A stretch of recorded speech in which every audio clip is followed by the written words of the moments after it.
What's up, guys? Welcome back to Malt Mondays.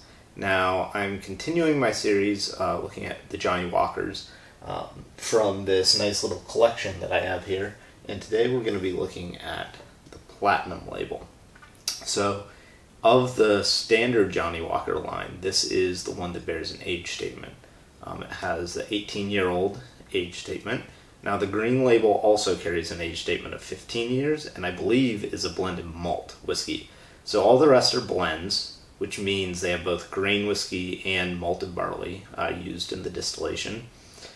The 15-year is a blended malt whiskey, so it's a blend of only single malts, as opposed to using any grain whiskey. So grain whiskeys are a little bit cheaper sometimes because it's a lot less process involved in terms of malting the barley. But so this is still a blend, but it does have that 18-year-old age statement, which is nice. Now, unfortunately, this is still bottled at 40% ABV, just like the rest of the Johnnie Walkers here. But, you know, at least it's got that age statement. So it's got that going for it. And this bottle retails, not this one, but the full-size bottle of the Platinum label retails for about $110, $120.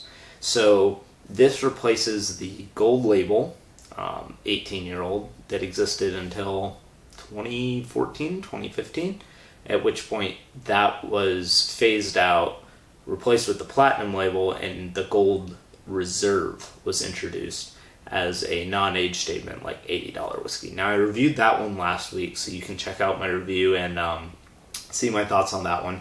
But I really feel like that whiskey is very overpriced for what it is. I really like it, but I don't think it has any business being in the $80 to $90 price range. So I'm really hoping the Platinum label will kind of give me faith that Johnnie Walker is making some quality whiskeys. Now, I've pre-poured this because with older whiskeys, a lot of times they change in the glass. And a general rule of thumb is about a minute per year of the whiskey to let it sit and breathe. So I poured this about 15 minutes ago, so it's, you know, it's getting right about there and ready to taste. And since it is only 40%, that there's really no need to, you know, even try this with water, I don't think, because I really doubt that it's going to be hot. Usually the only older whiskeys that I would risk adding water to are really high proof ones. But anyway, so we will go ahead and see how this smells.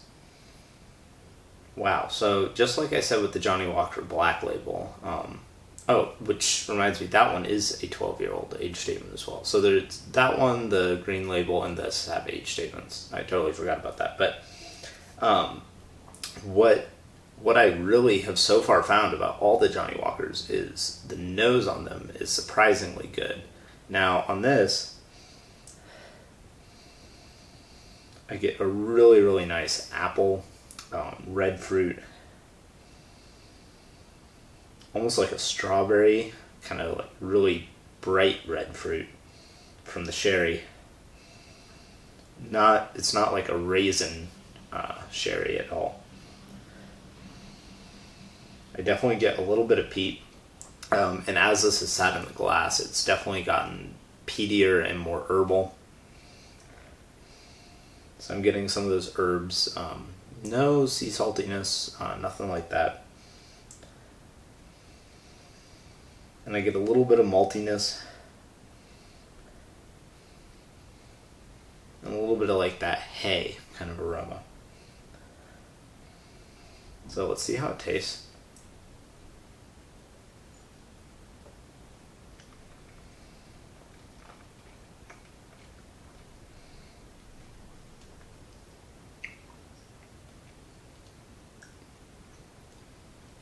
There it is.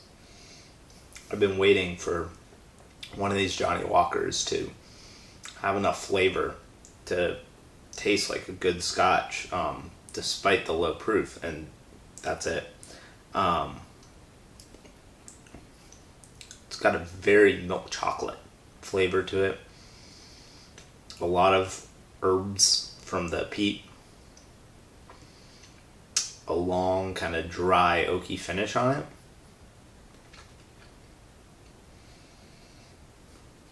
And those red, the red kind of strawberry fruits are kind of more like a cherry, a little more, but man, there's definitely a milk chocolate flavor there that I really like. Pretty dry whiskey though, so it's definitely showing its age on that regard. Not nearly as dry as something like Glenfiddich 18-year-old or Highland Park 18, but definitely pretty complex whiskey. Really nice finish. Pretty balanced in my opinion.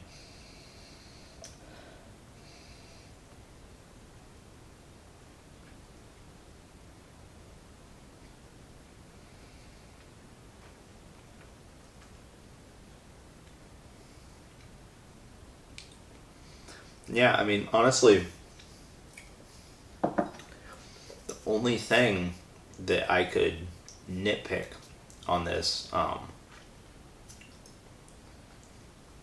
is the peat.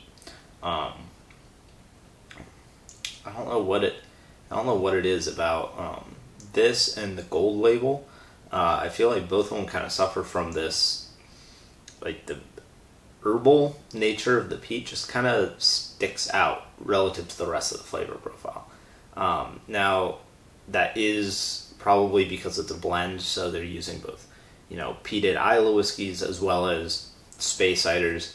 And maybe that's just not my personal cup of tea. But I really kind of feel like if this didn't have quite as much peat there, and it's not even very much peat, man, I really feel like this would just be super nice whiskey.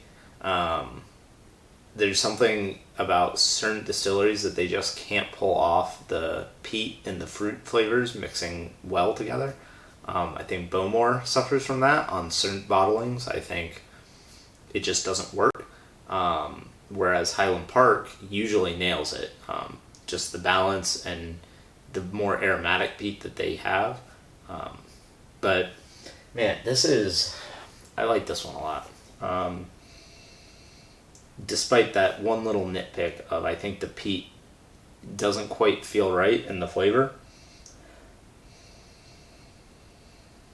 Everything else there.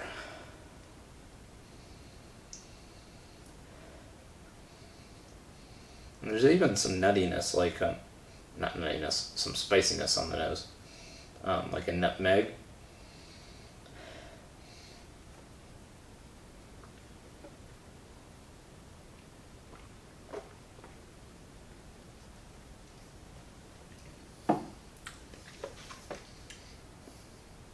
It is good.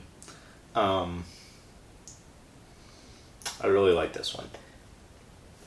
It kind of waffles to me between feeling just right and me wishing it did have a little more ABV. So if this one was at 43%, it would just be perfect, I think. Minus my thoughts on the peaty flavor profile, but this actually, I don't find myself missing the ABV like I did on the gold label and the black label. I think this one pulls it off. Now, that being said, this is like $110, $120 whiskey where I live. So, to score it, I really think this is competitive at the $90 to $100 level.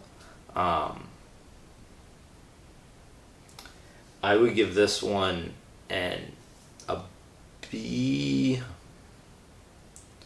I would give this a solid B because I want to give it a B plus, but it's just not that good a value for your money. So I would say I don't know. Yeah, this is going to be like a B because this is good whiskey. I like it a lot. And it's something I would consider buying a bottle of, but I would still definitely recommend you try it before you buy it because there is a little bit something in the flavor that I'm not wild about, just that peatiness, but the chocolate flavors that are there are really nice. And I think if I was going to buy a Johnnie Walker, a higher end Johnnie Walker, I would absolutely skip the gold label and go to this. This is definitely worth the $25 more than the gold reserve. And that's a no-brainer to me. But unfortunately, there are some other 18-year-old single malts that are the same price as this that are just better, like the Bunhaven 18-year-old. I don't know. This Glenfiddich 18's a little cheaper than this, and I would say probably not quite as good. But again, it's cheaper than this. So this is between a B and an A minus, because it is good. It's just too expensive. If this was like right at $100 to $90, it would be really good. So I'm gonna recommend you try this one before you buy it. If you like Johnnie Walker, or if you've had the gold label and are considering buying the gold label again, just skip it and buy this one. I think the flavor profiles are pretty similar, but this one's just a lot better. So anyway, I am very excited after trying this one to try the blue label next week. That's a whiskey, that I've heard very polarized things about. Well-respected reviewers that like it a lot, and those that just think it's ridiculously overpriced, because it does reach up to that $190, $200 price point, which I've had very few whiskeys I feel like are justified at that price point. So thank you guys for watching. Please like this video and subscribe to my channel, and I will see you next week. Cheers.